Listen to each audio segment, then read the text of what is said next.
ক্রিকেটে যত রোমাঞ্চ, আবেগ, প্রতিটি ৪-৬-এর উল্লাস আর প্রতিটি উইকেট পতনের উত্তেজনা সবই ঘটে একটি সাজানো পিচ আর প্রস্তুত মাঠে। কিন্তু সেই পিচ আর মাঠ যারা তৈরি করেন, বৃষ্টি হলে যারা পিচ আর মাঠকে বুকে আগলে রাখেন, তাদের কেতাবি নাম গ্রাউন্ডসম্যান। যারা মাঠের বাইরে থেকে মাঠের ক্রিকেটকে বৃষ্টি শত প্রতিকূলতা থেকে রক্ষা করেন, তারাই কিউরেটর গ্রাউন্ডসম্যান।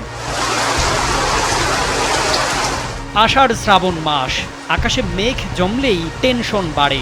মাঠে ছুটে যান একদল নীরব যোদ্ধা, পিচ কিউরেটর ও গ্রাউন্ডসম্যানরা। তীব্র বৃষ্টির মাঝে যখন সবাই ছাতা মেলে নিরাপদ আশ্রয়ে যান, তখন গ্রাউন্ডসম্যানরাই নিজেদের ভিজিয়ে মাঠ বাঁচাতে ব্যস্ত থাকেন। মাঠ যেন বৃষ্টিতে ভেসে না যায়, পিচ যেন অচল হয়ে না পড়ে, সে চিন্তা থেকেই শুরু হয় তাদের পরিশ্রম। তবে পরিশ্রম বাড়লেও বাড়ে না পারিশ্রমিক। গ্রাউন্ডসম্যানরা সাধারণত অল্প বেতনে কাজ করেন, অথচ আষাঢ় শ্রাবণে তাদের কাজের পরিমাণ ও কষ্ট বেড়ে যায় কয়েক গুণ। কখনো হঠাৎ বৃষ্টি, কখনো ঘন্টার পর ঘন্টা কভার টেনে রাখা, তবুও তাদের নেই অভিযোগ। মাঠের ক্রিকেট যেন বৃষ্টির পানিতে ভিজে না যায়, সেটাই তাদের মূল লক্ষ্য।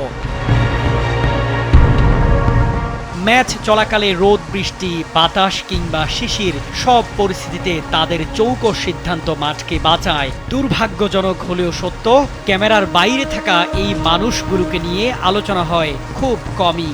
ক্রিকেটারদের পারফরমেন্স আলোচনায় আসে, কিন্তু সেই পারফরমেন্সের মঞ্চ প্রস্তুতকারী এই মানুষদের নাম শোনা যায় না সংবাদ সম্মেলনে, না থাকে বিসিবির স্বীকৃতি বা সম্মাননা। একজন তামিম বা সাকিবের ব্যাটিং স্টাইল আমরা মনে রাখি, কিন্তু সেই ব্যাটিংয়ের মঞ্চ তৈরি করেন যারা, তাদের মুখ আমরা কজন চিনি? দেশের ক্রিকেটের অর্জনকে ভিত্তি দিয়েছেন এই মানুষরাই, যারা পিচ আগলে রেখে ভবিষ্যতের ম্যাচ নিশ্চিত করেন। ক্রিকেট শুধু ব্যাট বলের খেলা নয়, এটা বহু মানুষের ঘাম, শ্রম আর ভালোবাসার ফসল। সেই সব গ্রাউন্ডসম্যানদের প্রতি শ্রদ্ধা যারা থাকেন পেছনে, অথচ গড়েন দেশের ক্রিকেটের সামনে এগিয়ে যাওয়ার পথ। এ কে এম শামীম খান, কালবেলা।